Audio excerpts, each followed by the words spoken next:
मैं फिर कह रहा हूं लोगों को कि अगर आज आप किसी भी स्वभाव में, अगर आज आप किसी भी क्रोध के नीचे हो, अगर आपको लग रहा है कि हाँ परमेश्वर कि मैंने कोई गलती की है, तो उसी समय अपने सिर पर हाथ रखें और उसी समय वो शराब आज टूटने लगेगा यीशु मसीह के नाम में। हम देखते हैं उत्पत्ति 4:9 में कि हम पढ़ते, देखो यहां पर किस प्रकार से बात कर रहा है कैन, परमेश्वर का क्रोध इसके ऊपर क्यों आया, ये किस प्रकार से बात कर रहा है। हाँ पढ़ेंगे, देखो क्या लिखा पास्टर सपना के साथ। तब यहोवा ने कैन से पूछा, तेरा भाई हाबिल कहाँ है? उसने कहा, मालूम नहीं, क्या मैं अपने भाई का रखवाला हूँ?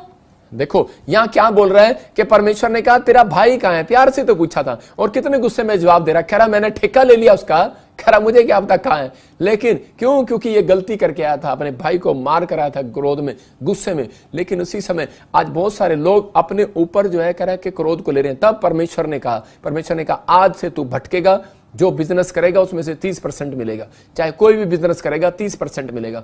अगर आपके बोल में कह रहा क्रोध है, मैं कह रहा हूं कि आपकी ग्राहक की दुकान ज्यादा नहीं चल सकती। मैं बताता हूं आपको, मैं भी एक दुकान पर गया कपड़े लेने के लिए, बहुत साल पहले की बात है, जब मैं प्रभु में आया नया, तो मैंने उसी समय एक दुकान वाले ने कहा क्या कर रहा है यार, 1 जीन्स 2 जीन्स 4 जीन्स, चल ना आगे चल, खोटा टाइम क्यों खराब कर रहा है। और फिर एक दूसरे ने कहा हाँ भाई साहब कोई बात, मैंने कहा यार आपकी पैंट तो नहीं, मैंने कहा इतनी सारी खिंडा रहा हूँ, मेरे को अच्छी लग रही है, आप इसको, मैंने कहा गुस्सा तो नहीं करोगे। वो बोला करने नहीं यार हमारा ये काम है। उस व्यक्ति से हमेशा मैंने अपने कपड़ों को खरीदा।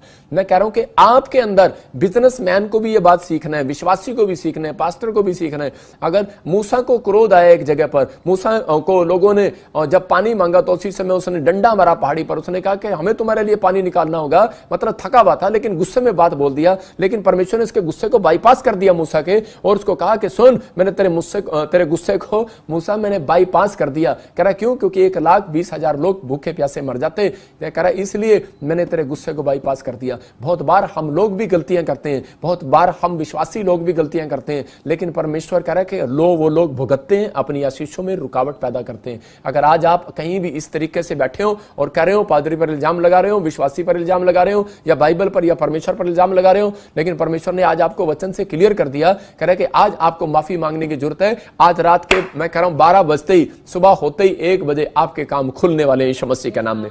मैं कह रहा हूं परमेश्वर ने एक योजना तैयार की आपके लिए। कह रहे यिर्मयाह के 29:11 में देखो क्या लिखा कि वहां पर क्लियर, आप लिखते रहो वचन को जल्दी जल्दी से कि आप राइट डाउन करो, परमेश्वर आपकी आशीषों को खोले। जब आप इन वचनों को रीड करते हैं घर पर तो पवित्र आत्मा सुनता है और आशीष देता है ऐसे व्यक्ति को। लिखा क्योंकि यहोवा की वाणी है कि जो कल्पनाएं मैंने तुम्हारे विषय करता हूं उन्हें मैं जानता हूं कि वो हानि की नहीं वरन कुशल की हैं, और अंत में तुम्हारी आशा पूरी होगी। इसका मतलब मैं वो क्लियर कर चुका, अगर बहुत गुस्सा छोड़ दो तुम, तो मैंने तुम्हारे लिए एक योजना तैयार की है। कह रहा है कि अगर जो तुम कह रहे ये डिसिप्लिन मानो, जो आज मैं बता रहा हूं आपको 5 पॉइंट्स, कह रहे तो उसी समय परमेश्वर आपकी जिंदगियों में ब्लेसिंग देने लगेगा। एक वॉलंटियर मेरे पास चर्च में थी और उसी समय वो वॉलंटियर आपस में लड़े और गुस्सा करके चली गई, और उसी समय बोली मुझे नहीं आना तुम्हारे चर्च में। मैंने कहा अच्छा, मैंने कहा परमेश्वर का सिंहासन नहीं हिलने वाला, तू आए चाहे ना आए।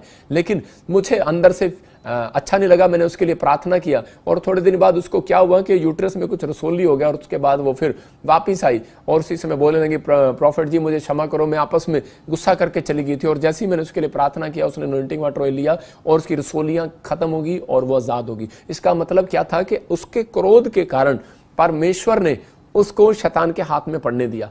मैं फिर कह रहा हूं कि बहुत सारे लोग क्रोध के कारण शैतान के हाथ में पड़ जाते हैं और मुसीबतों को झेलते रहते हैं। अगर आज आप परमेश्वर के क्रोध के नीचे रहना चाहते हो, मैं कह रहा हूं कि आप पश्चाताप ना करो, लेकिन अगर आपने गलती किया, आप में से दुष्ट आत्मा नहीं जा रही, आप में से कुछ नहीं हो रहा। ज्यादातर दुष्ट आत्मा के लोग उनके अंदर दुष्ट आत्मा क्यों आती है? क्योंकि वो लोग ज्यादातर क्रोध का स्वभाव, जलन का स्वभाव और एक दूसरे को ना माफ करने वाला स्वभाव, ये कैरेक्टर अगर आपके अंदर होगा तो मैं कह रहा हूं कि वो दुष्ट आत्माएं कभी पीछा नहीं छोड़ेंगी। 2 तरह की दुष्ट आत्माएं हैं, कह रहा कि एक बाहरी रूप से दिखती हैं जिसमें औरतें ऐसे करती हैं हु हा हा हा, लेकिन एक दूसरा कह रहा जो दिखता नहीं है लेकिन बार बार प्रॉब्लम्स रहती हैं, कभी किसी काम में रुकावट, कभी किसी काम में, कभी बीमार हो गया, कभी समस्याएं पड़ गया। लेकिन आज आपको उस गुस्से को छोड़ना है। बेशक आप चाहे पादरी हैं, चाहे विश्वासी हैं, चाहे आप कोई भी हैं, लेकिन आपको इस समय ध्यान रखना है कि हाँ, अगर आप कोई बच्चा वचन से गलती कर रहा है तो उसको वचन से समझाओ, अपना गुस्सा फेसबुक पे ना झाड़ो।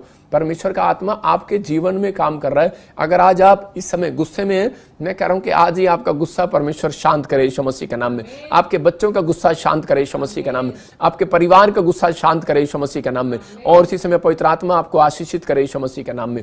अपने हाथों को उठाओ और बोलो, मेरे अंदर का गुस्सा खत्म हो जाए यीशु मसीह के नाम में।